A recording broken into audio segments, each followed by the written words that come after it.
आज लोकसभा चुनाव के परिणामों की घोषणा हुई और वडोदरा बैठक से भारतीय जनता पार्टी के प्रत्याशी डॉक्टर हेमांग जोशी की भव्य जीत दर्ज की गई।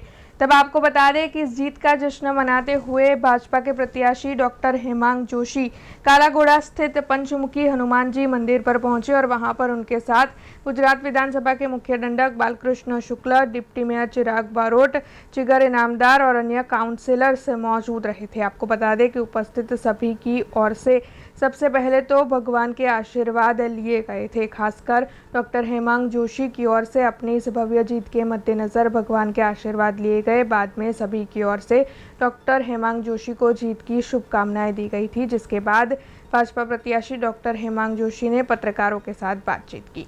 जी ચોક્કસ આ એક ઉર્જાનો સ્ત્રોત રહ્યું છે। પંચમુખી હનુમાન મંદિર એ રજવાડાના વખતથી આવતું આ ગાયકવાડી મંદિર અને ખૂબ જ એક શ્રદ્ધાનું સ્થાન લાખો વડોદરાવાસીઓ માટે રહેલું છે। ત્યારે આજે જ્યારે આટલા જંગી પ્રચંડ બહુમતી જીત થઈ છે, ગુજરાતની અંદર ત્રીજા નંબરમાં આપણું કમળ આવ્યું છે અને આપણે ખૂબ જ મજબૂત કમળ દિલ્હી ખાતે મોકલવા જઈ રહ્યા છે।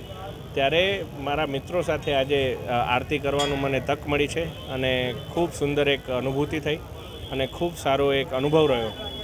મારી સાથે અમારા વિધાનસભાના મુખ્ય દંડક આદરણીય બાલકૃષ્ણ શુક્લજી અને તમામ વડીલ આગેવાનો અને સાથી મિત્રો આગેવાનો પણ ઉપસ્થિત રહ્યા।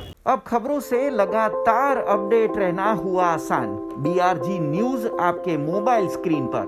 आज ही BRG न्यूज की mobile app Google play store और ऐप स्टोर से डाउनलोड करें और खबरों से लगातार जुड़े रहें।